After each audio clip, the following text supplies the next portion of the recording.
and good afternoon. We're happy to have you here again this week. And I'm here with Eleni Argiro. As you know, every week in our trainings, I do it or not to do it. Hi, Eleni, how are you? Hi, Gemma. Very good. Thank you so much. I'm glad to be back here. We've been having some really nice conversations about entrepreneurship and leadership and technology. It's been very exciting. So I'm glad to have another one with you. Yeah, me too. It's really nice to learn from you and to share with you and to share with everyone. So I hope every one of you saw the prior video about choosing the right communication channel. You have done your your homework, sorry. Have you done it, Eleni? Have you checked it? Yes, it was a very important one. And I think it's good to keep checking and cleaning out all the unnecessary social media and just stick with the ones that are very good for your audience group. Yeah, it definitely helps to do that. Yeah, it's really important. I also keep doing it every once in a while. I check, okay, is this worth it or not? So yeah, it's really important. So today Yeah, we are yeah. going to talk about soft skills in technology because I know Uh-huh. Elenis have a lot of to say about it, and it's a really important subject and really useful also for all the tech companies. And Eleni, to start, I noticed that you talk about capacity a lot. So when you say Uh-huh. capacity, what do you mean by that? How it relates to the technological industry?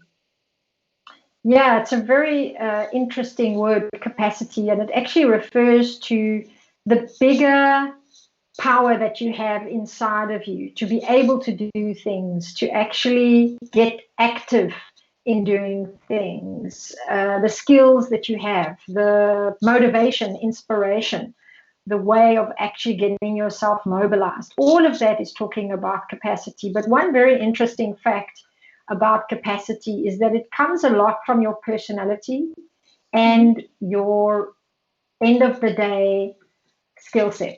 And we know that in psychology, there was a really interesting piece of research that was done by the Carnegie Institute, and they talked about four factors that define your financial success in life. In fact, your financial stability. One of them is communication skills. One of Hmm. them is negotiation skills. One of them is Important. leadership skills. And the other one is personality. And I think the first three are kind of to be expected, but the last one is a bit of a surprise that your personality is really an important factor in defining how well you will do financially. And when I talk about capacity, I'm talking about personality along with those other ones that I mentioned: communication, negotiation, leadership, and the general idea of how much you peak your performance in life. And that's something you have to work on. It's Hmm. not something that's just automatically available. So that's what I mean when I talk about capacity. And when it comes to tech, we have a lot of things that dry us out with technology. They make us dry, not so juicy, a bit disconnected from people. They True. dehumanize us. We're dealing with machines. We've got a lot of false reality going on, a lot of strange things that happen online that are not so real. So we also have to be very careful that we keep building our capacity to work at our best level, to be really optimizing what we can do. And that means we have to work on our personalities. We Hmm. have to work on connecting with people. We have to work on communicating well with people. We have to take our networking to the next level. We've got to actually learn how to have tough conversations with people and keep the relationship part of our business alive. And then we've also got to know the way we come across in our personalities is very, very True. important. So being warm, being friendly, being approachable, not just getting the job done. The whole EQ, emotional Yes. intelligence, is really, really important as well. Yeah, that's really important because if you don't connect with someone and you don't have a good relation, you don't feel good, then you don't want to be around these people. Absolutely, absolutely. And you Yeah. can be a really defining leader in your industry when you develop your capacity, when you go and do personal growth work, when you learn about your mindset, when you clean up difficult conversations. If you get into a fight with someone, you clean it up. If you have a disagreement about a price or a payment, you want to try and work responsibly in those things and Hmm. to really work in your relationships with people. Very important.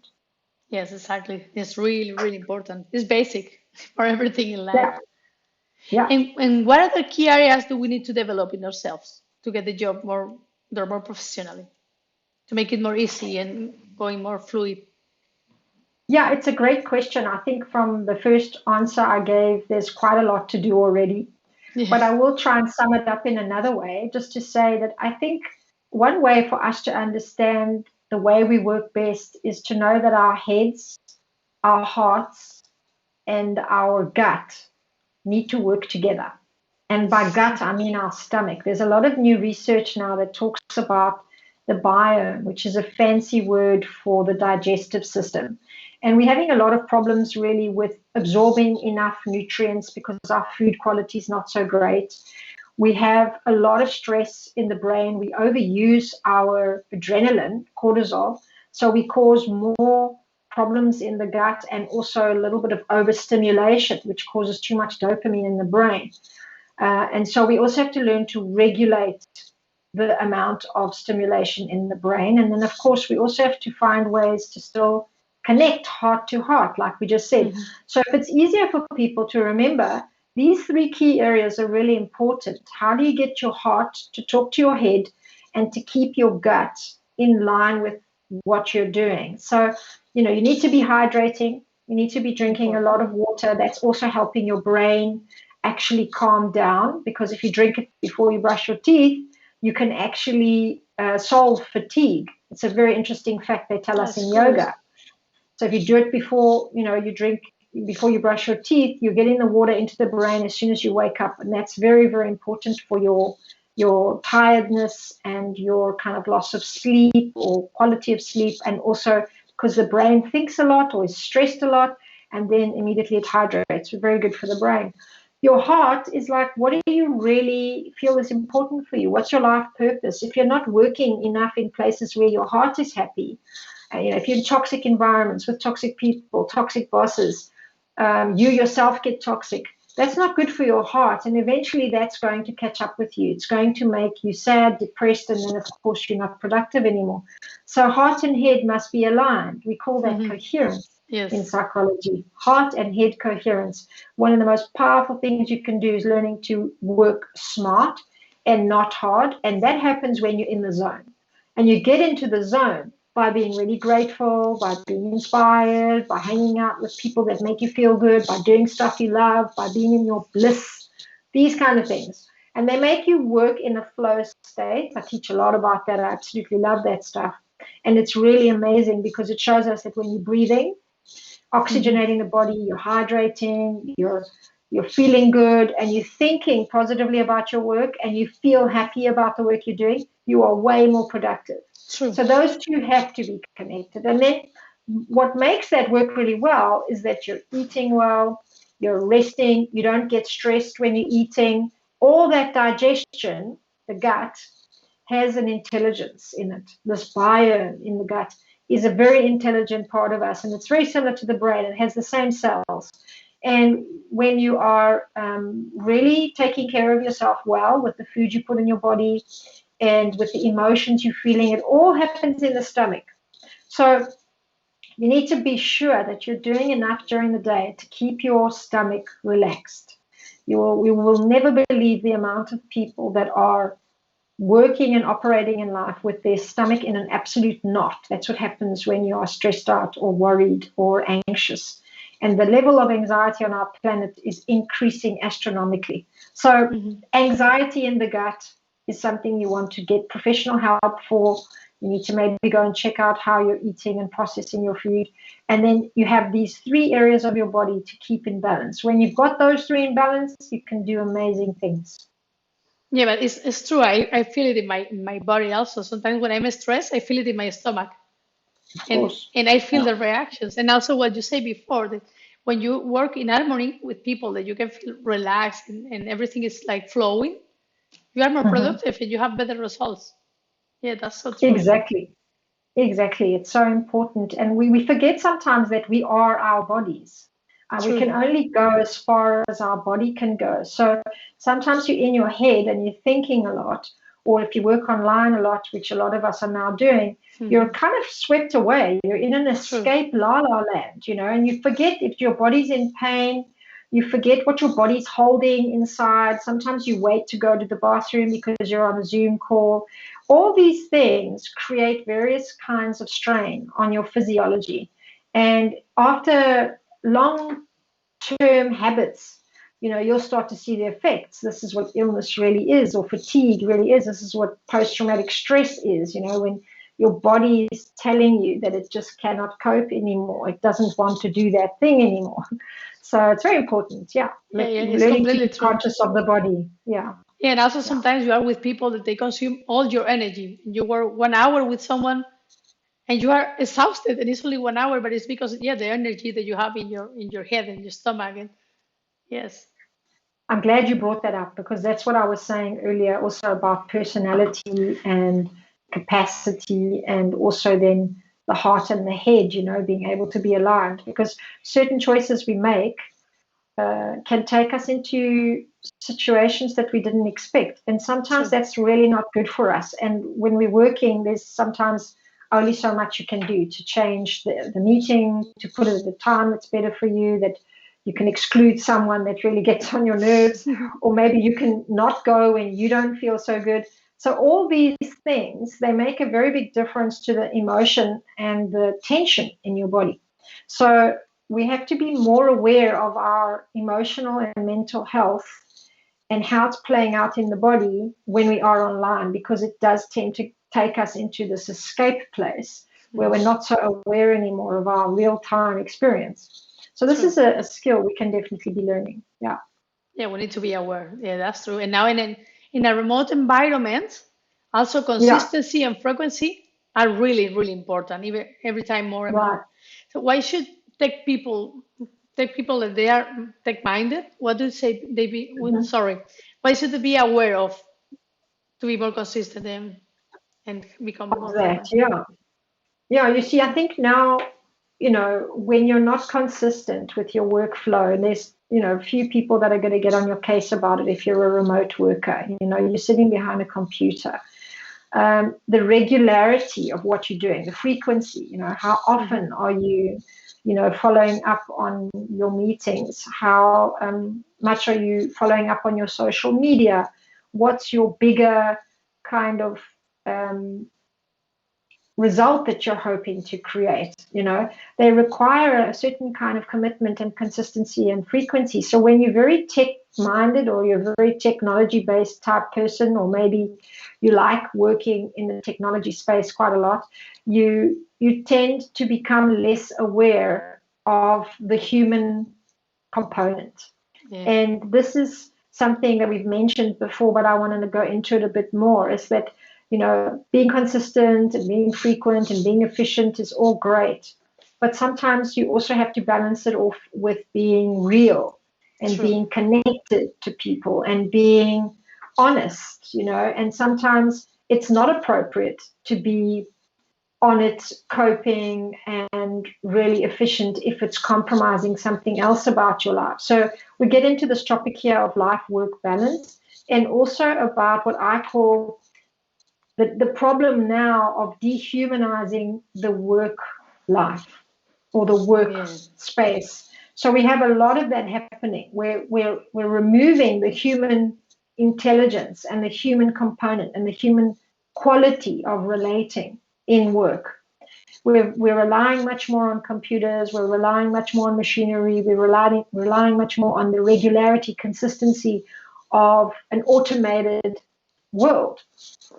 And as we do that, we're going to be struggling a little bit sometimes, even those of us that are not so tech minded, to bring that people factor back in. And I remember doing a summit during lockdowns and working with SMDG Global, which is a really big company, and a friend of mine in Asia was running the HR there. And I remember her saying that they had to work very strategically to begin to remind everybody that people come first, even Yeah. in this, pandemic that we've just been through, and the changes in the world. There's a lot of us trying to just get the job done, and a lot of us, might forget, especially when we're very True. much into technology, that that's relevant. It's important to meet the deadline. It absolutely is. But you can't be compromising your life work balance and or someone else's to do that. It's not healthy. And you also can't go into toxic places to do that. And you also need to keep the relationship, the connections, Hmm. the people in your mind and in the center of your world, because that is what all human beings need. We have four primal needs, and the most important one is love and connection. And when we let go of that for the sake of our ambition, for the sake of being right, for the sake of making the boss happy, or whatever else we do to look good, to be efficient, to be consistent, to be really managing things well, we can tend to lose some of the essence of life. And I can only say that as a clinical psychologist after years and years of working with people, is that many times we compromise the need to be loved and True. connected to, because we feel like we shouldn't ask for help, or they'll think we're not good enough, or we coming across as needy, or maybe we're too social with people, we should be more professional. But I think we're going to the other side now. We Hmm. actually need Yeah, I all think of it's those changing. things. Yeah, because we've got so much of these artificial environments around us, that we actually need to know that the other person is there, that they care, that we can feel them, and that we actually have good social skills. So tech Mm. people tend to struggle with being balanced socially. So if you are out there and you struggle with this, I would really like to encourage you, to reach out and work with someone about it. Remember what we said, working on Yes, your personality is really going it's to make a really difference. important. Yeah, it's really important. Yeah. And it's true, I realized a lot of people during the pandemic, if they used to work 8 hours, now they work 12, and they work weekends. It's like they don't separate one day from another. It's like the routine have to take all the personal life. But in the other hand, also you see people more human, because you see that you can be Yeah. working and some kid can come, or the wife or the husband. So in one way, it's more like we all have a house and live in a house. We have a life. So it's a strange situation, don't you think? So it's so interesting you say this, because I also been thinking, and we talked a lot about it when people were starting to work online. The kids walking behind the screen, or Yes. you'll see like professional. I was interviewing all these leaders around the world, and you never think of them as people in their families. You think of them Yes. as running Like corporations or whatever. someone. And the little girl will knock on the door and push her head around, and then you'll see the mom trying to be, really kind of firm but loving at the same time. And uh, I think we are seeing more people connect, and yes. really the mask is dropping, and that's a good Yes. thing, because we've had Yes. all kinds of reasons for putting these personas together and going off to work and pretending to be this person that you're not really in real life. And now we have a chance to kind of see behind the scene a little bit.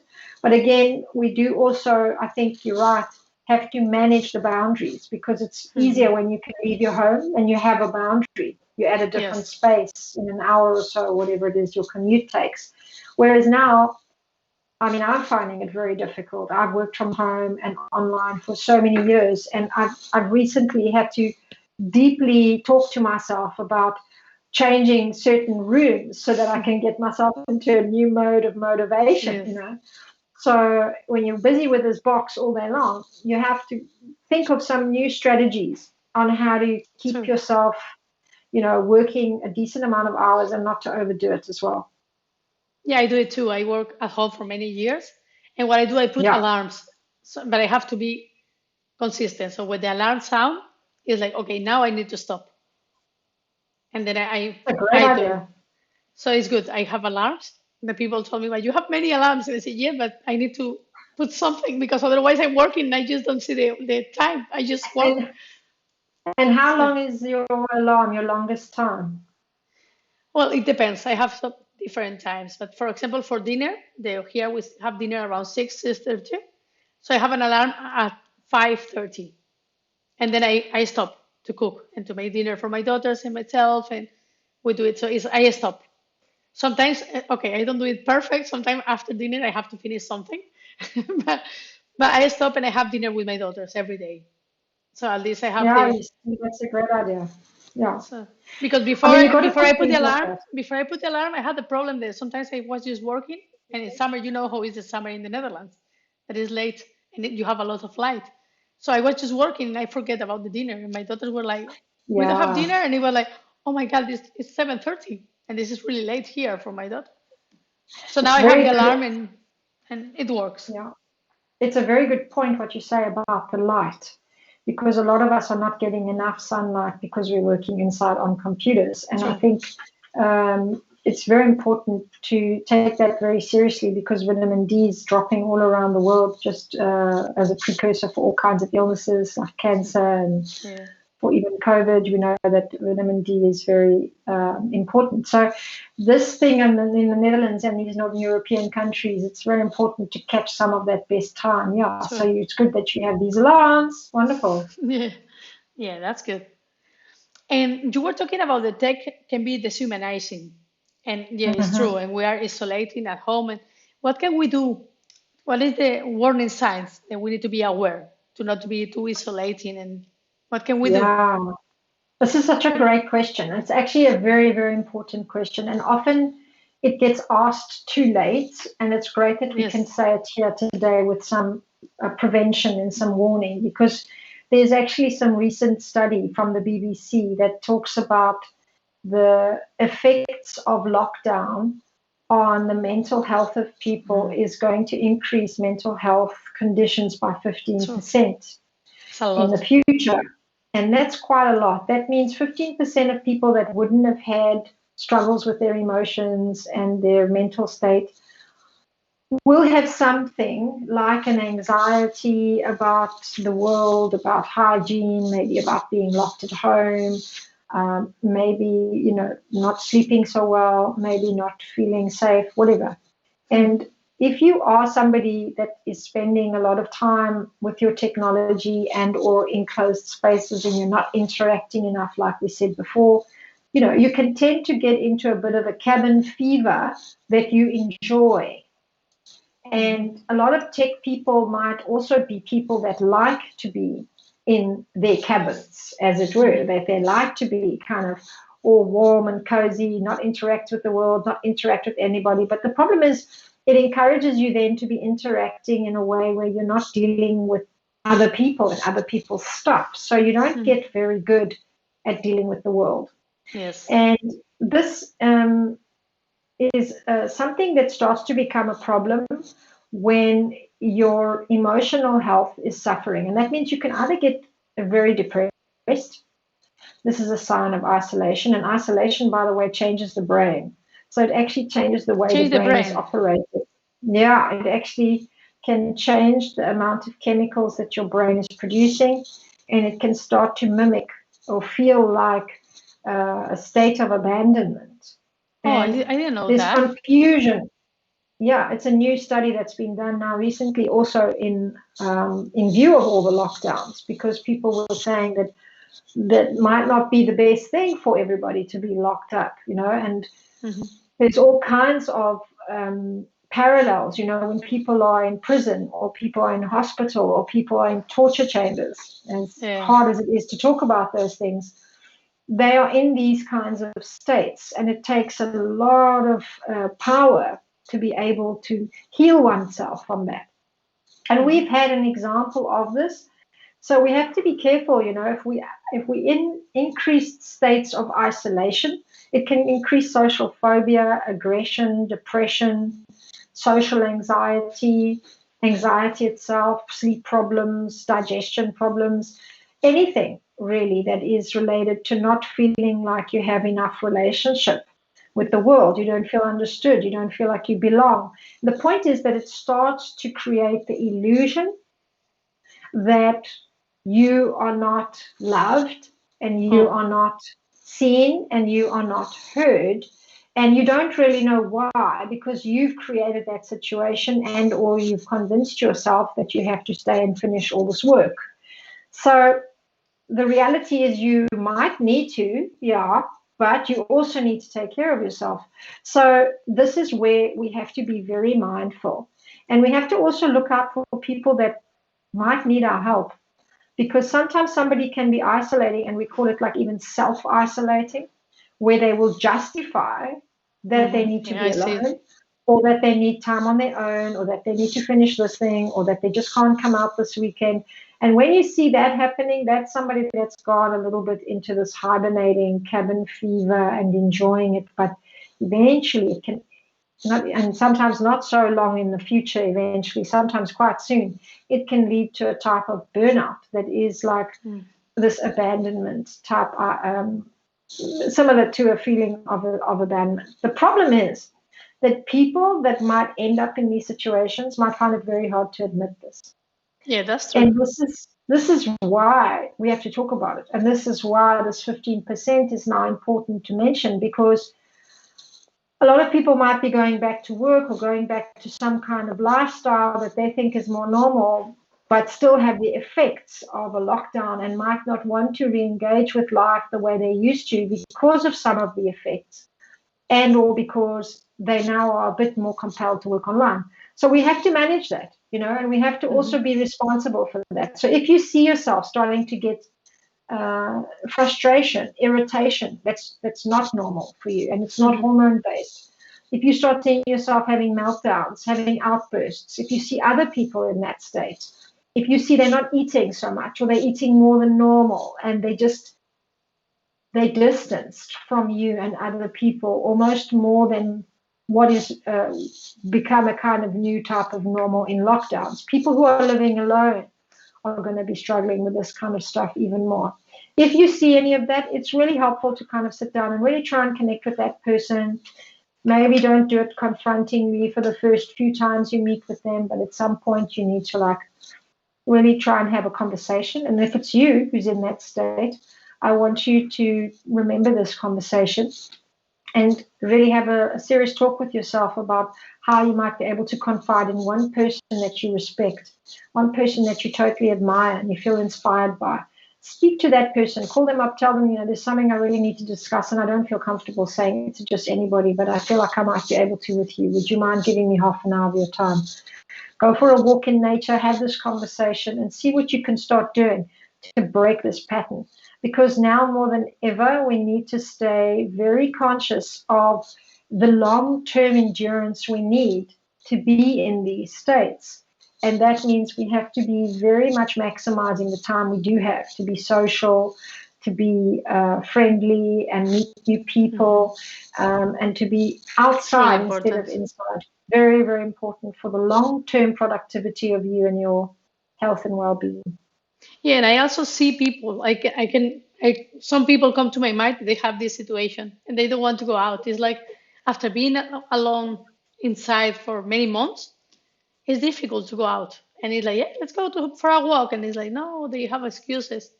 So yeah, I know some people with this problem. Yeah, it's become really common. Yeah, it's a pity. And if you have to give some tips to the people, how to improve their soft skills and how to improve their situation, what would you say? If you had say 3 tips, how can they start? We can put some homework for next week. The homework is to hydrate more. It's amazing what oxygen inside water is doing to your body because breathing is becoming difficult. And for many of us now, our immunity needs to be built up. So we need things like vitamin C, vitamin D, and water, hydration. Very important. If you haven't thought about a filtering system, think of it now. Make sure you're drinking at least 1.5 liters of water every day. Very important. Second thing is really minimize the amount of time that you spend in television or on devices because you're already doing so much device time. I would really recommend that you try and walk around outside with your cell phone if you have to take it with you and go to some cafe outside where you can sit and do some of your social media. So getting in touch with the outside is really important. And I'll give one more tip for people around getting into alpha brainwave state. That means you need to go into nature. You need to be able to have regular contact with a natural environment once a day. And if possible, to actually be stroking a dog, stroking a cat, lying with your back on a tree, lying with your back on the grass, lying horizontal on the beach. Very important because you get an electromagnetic boost from nature that calms your brain down into alpha brainwave state. If you can't do that, pray or